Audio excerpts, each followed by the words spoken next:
Salut amis madrilènes, j'espère que vous allez bien. On est parti pour la vidéo du jour. Au programme aujourd'hui, on va faire un petit retour notamment sur ce qu'il s'est passé hier du côté d'Almeria. On a quelques déclats, quelques statistiques. Avant de démarrer tout de même, les amis, on rappelle le programme de la semaine pour le Real.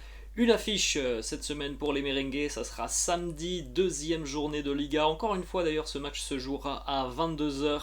Samedi donc du côté de Balaidos face au Celta Vigo. Je précise tout de suite les amis que samedi il y aura pas de débrief. Malheureusement samedi je ne pourrai pas vous proposer un débrief de cette rencontre et malheureusement je pourrai même pas suivre la rencontre, donc il y aura pas de débrief pour cette rencontre entre le Celta et le Real. On va démarrer les amis donc avec les deux unes des quotidiens madrilènes. Premièrement le quotidien AS qui fait sa une sur le buteur hier, David Alaba, en tout cas le buteur qui a offert la victoire au Real, puisqu'il y avait un partout lorsque David Alaba a inscrit son magnifique coup franc.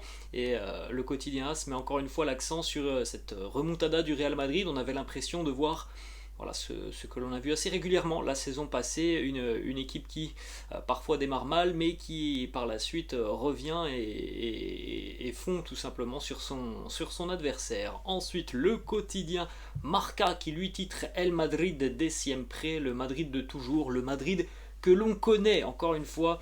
Voilà, ça montre un petit peu la force mentale, le caractère de cette équipe qui pourtant a mal démarré hier avec l'ouverture du score, qui ensuite a très largement dominé cette équipe d'Almeria, qui a longtemps buté sur le portier d'Almeria, qui a réalisé des miracles tout au long de cette rencontre. Il a fallu donc un magnifique coup franc de David Alaba pour faire plier le portier d'Almeria qui ne peut absolument rien sur les deux buts madrilènes, parce que même sur le premier avec le gros boulot de Vinicius, eh bien, il avait tout de même sorti le ballon de Vinicius, donc il a été monstrueux. Et c'est vrai que les merengues ont eu toutes les difficultés du monde à battre le gardien d'Almeria hier. On rappelle les amis évidemment donc le résultat. Score final 2-1 pour le Real. Lucas Vazquez 61e minute et David Alaba 75e sur coup franc. Pour ceux qui veulent retrouver un débrief de cette rencontre les amis, n'hésitez pas, il défile juste au-dessus de moi. On va jeter un coup d'œil les amis premièrement à cette petite map qui nous montre le positionnement moyen des joueurs du Real hier face à Almeria. Donc vous pouvez constater notamment l'énorme densité au milieu de terrain, les latéraux qui ont joué très très haut, un Karim Benzema qui comme souvent a beaucoup dézonné, et là il est véritablement sur le côté gauche avec Vinicius. Et puis vous le voyez, le côté droit totalement désert du côté du Real Madrid. On le sait les amis, Fede Valverde n'est pas un ailier pur. On l'a pu le voir et le remarquer sur cette rencontre. Hier, lors du débrief, on a parlé notamment de cette statistique affligeante. Hier, lors de cette rencontre, je crois qu'il y a eu à peu près 40 débordements une quarantaine de débordements côté madrilène. Il y en a 35 côté gauche, 5 du côté droit. Ça montre un petit peu à quel point il y a des déséquilibres dans cette équipe du Real Madrid qui n'utilise quasiment que le côté gauche. Et pourtant, c'est Lucas Vazquez qui a égalisé côté droit. Mais voilà, c'est parce qu'il était dans la bonne zone. Sinon, en ce qui concerne les débordements de Lucas Vazquez, il n'y a pas grand chose à signaler. Sur cette rencontre, c'est toujours intéressant de voir ce genre de map. Les amis, plus le rond est gros sur cette map, plus le joueur a touché de ballon au cours de cette rencontre. Et vous pouvez le constater une nouvelle fois au milieu de terrain, Toni Kroos qui a rayonné comme depuis le début de saison. On va enchaîner les amis avec quelques déclarations donc autour de cette rencontre. Carlo Ancelotti premièrement qui nous dit: on a mal commencé, on s'est compliqué le match, ça a été difficile, nous n'avions pas suffisamment de fraîcheur physique ni de vitesse, et en plus de ça il fermait très bien les espaces. Marquer a été très difficile pour nous, on a eu plus de contrôle après le premier but, on a profité aussi de leur fatigue en seconde mi-temps. Petite information sur le coup franc de l'égalisation de David Alaba. Alors on en a parlé assez longuement hier dans le débrief. C'est exceptionnel ce qui s'est passé puisqu'il venait d'entrer en cours de jeu. 10 secondes avant de tirer son coup franc, c'est le premier ballon qu'il touche et il l'envoie en lucarne. Carlo Ancelotti qui nous dit initialement c'est Karim ou Toni qui devait tirer le coup franc, mais Davide, le fiston de Carlo Ancelotti qui est l'adjoint, lui a dit qu'il fallait le laisser à David Alaba. Ça n'a pas été facile de le dire à Karim et à Tony, et c'est pour ça aussi que du côté du Real, on a pressé le changement, on a accéléré le changement de David Alaba pour que voilà, il puisse aller tirer ce coup franc, sinon le changement il aurait pu être effectué ben, voilà, sur la prochaine sortie, sortie de balle. Et non, on a poussé un petit peu les choses pour que David Alaba puisse rentrer et prendre ce coup franc. Bon, bah David et Ancelotti avait vu juste avec ce bijou de David Alaba. Pardon. Petite stat d'ailleurs sur David Alaba qui est devenu hier le 3e joueur du Real Madrid à marquer sur coup franc direct en tant que remplaçant depuis 2003-2004. C'est arrivé que 3 fois hein, dans l'histoire du Real Madrid. Guti en 2009, en 2019 c'était arrivé à Dani Ceballos, et par contre autre record qui est vraiment propre à David Alaba, jamais un joueur du Real Madrid remplaçant n'a marqué aussi rapidement sur un coup de pied arrêté, sur un coup franc. Hier il n'a fallu donc que 28 secondes à David Alaba pour marquer, le temps tout simplement de poser le ballon, de regarder un petit peu le mur, le positionnement de tout le monde, et donc d'envoyer ce ballon en lucarne. Ensuite on enchaîne les amis avec cette petite déclat de David Alaba justement hein, qui nous dit: avant d'entrer en jeu, Carlo m'a dit de tirer le coup franc parce que je le marquerai. Après le but il m'a dit: écoute, je te l'avais dit.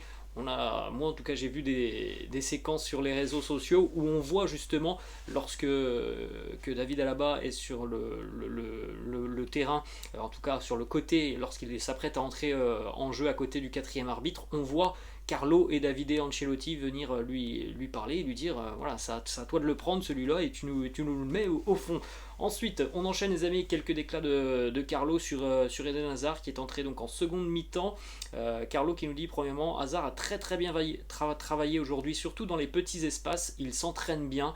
On va prendre notre temps avec lui, mais il est certain qu'il aura plus de temps de jeu. Il nous dit aussi Hazard au milieu de terrain. C'est vrai que lorsqu'Eden est entré hier en jeu, il est plutôt resté axial. Il nous dit Hazard au milieu, je ne sais pas. Je dois y réfléchir. Nous devons tenir compte du fait que Vinicius aime beaucoup son couloir. Il a énormément provoqué son latéral droit. Quand il est entré, Hazard a été bon. Il s'entraîne bien et il aura du temps de jeu cette saison. Regardez un petit peu les stats d'Eden hier pour ce match face à Almeria. 24 ballons touchés pour Eden, 100% de dribble réussi, 100% de passes précises, une occasion créée sur le but de Lucas Vazquez. On en a parlé hier les amis lors du débrief. Oui, Eden Hazard est impliqué sur le but de Lucas Vazquez. Et puis une faute obtenue pour Eden, donc encore une fois une entrée positive pour l'international belge. D'ailleurs, après cette rencontre, Eden Hazard, lorsqu'il rejoignait le bus du Real Madrid, il a été interrogé par les caméras d'El Chiringuito qui lui ont demandé comment il se sentait, tout simplement. Réponse d'Eden: très bien mon ami. Voilà, on espère les amis qu'il y aura peut-être la possibilité prochainement pour Eden d'avoir du temps de jeu en tant que titulaire. On va continuer avec les statistiques pour Vinicius Junior, encore une fois important hier. Dans ce genre de rencontre face à des équipes qui évoluent en bloc bas, les capacités de percussion, d'élimination, de prise de vitesse de Vinicius font toujours beaucoup de bien, de grosses occasions créées, 5 duels gagnés, 2 fautes obtenues, 4 passes clés, et vous voyez toutes ces statistiques là les amis, ce sont tout simplement les records du match. Vini a beaucoup travaillé hier pour déséquilibrer cette défense d'Almeria. Vous pouvez jeter un petit coup d'œil aussi à ce graphique les amis avec donc les prises de balles de Vinicius et les percussions vers l'avant, celles en jaune ce sont tout simplement les progressions vers l'avant de Vinicius, avec les entrées aussi dans les 30 derniers mètres adverses, hein. Encore une grosse activité une nouvelle fois de Vinicius. C'est un joueur très important dans ce style de rencontre qui voit affronter le Real, qui voit affronter une équipe voilà, qui défensivement est plutôt bien en bloc. On continue les amis avec une déclaration de Fede Valverde qui nous dit: nous avions eu beaucoup d'occasions mais on n'a pas été en mesure de marquer. Nous savions que ça finirait par rentrer. Benzema nous a dit de rester patient, que l'on marquerait. La sagesse de Karim qui connaît le football, qui sait très bien que bon, l'adversaire, en l'occurrence Almeria hier, était en train de plier depuis quasiment une heure, hein, depuis quasiment le début de la rencontre. Almeria enchaînait des vagues sur son but. Ils ont tenu pendant une heure de jeu. Et puis après, voilà, ça a fini par rompre côté andalou. Ensuite, petite information aussi qui concerne Fede Valverde qui a disputé hier son 150e match sous les couleurs du Real Madrid. Florentino Pérez, le président, lui a remis un maillot évidemment pour marquer cet accomplissement pour le jeune Fede Valverde. Déjà 150 matchs sous les couleurs du Real. On enchaîne les amis avec les statistiques de Marco Asensio sur les 4 derniers matchs officiels du Real Madrid.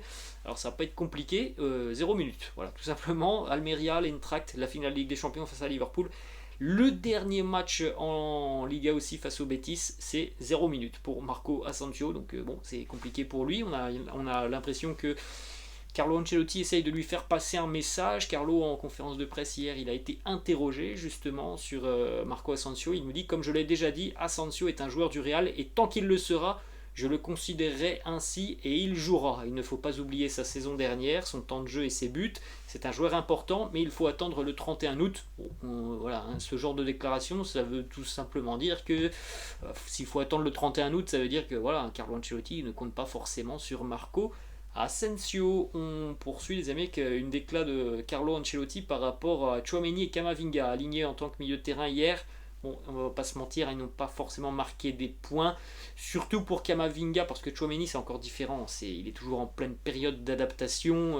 Voilà, il est arrivé il y a un petit peu plus, à peu près un mois du côté du Real, c'est son premier match, donc évidemment pour Tchouaméni c'est tout à fait différent que Camavinga qui lui sort souvent du banc et bon, est très rarement titulaire. Hier il était titulaire et malheureusement on n'a pas retrouvé le peps de Camavinga, le peps que l'on lui connaît lorsqu'il entre en sortie de banc. Donc Ancelotti qui nous dit Tchouaméni et Camavinga n'ont pas montré la qualité que je vois chez eux à l'entraînement. C'est normal, ce maillot pèse aussi très lourd, ce sont des jeunes joueurs. Voilà les mots de Carlo Ancelotti. Petite information d'ailleurs aussi les amis sur un record hier côté merengue.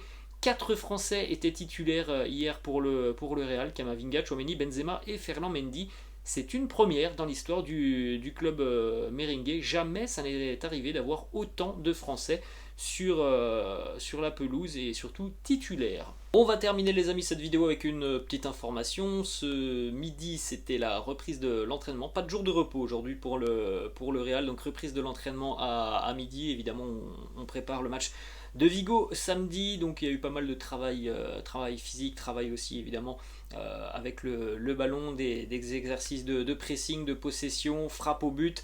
Les titulaires face à Almeria ont réalisé la première partie de la séance d'entraînement, tandis que le reste du groupe a terminé la séance avec plusieurs matchs sur des terrains aux dimensions réduite. Quelques petites images d'ailleurs les amis, là vous avez voilà, Benzema, Vinicius, Lucas Vasquez et Luka Modric. Ici on a David Alaba, le buteur de la veille avec Casemiro. Et puis une petite information aussi positive puisqu'il était absent hier, il était forfait pour cette rencontre, donc visiblement rien de bien grave pour Rodrigo. C'est une petite surcharge musculaire qui l'a empêché donc d'être présent hier. Rodrigo était d'ores et déjà de retour sur le terrain d'entraînement ce midi. Voilà les amis, la fin de cette vidéo, j'espère que ça vous a plu. N'hésitez pas comme d'habitude à lâcher un petit pouce bleu, n'hésitez pas non plus les amis à vous abonner à la chaîne. Moi je vous laisse et je vous dis à la prochaine, ciao.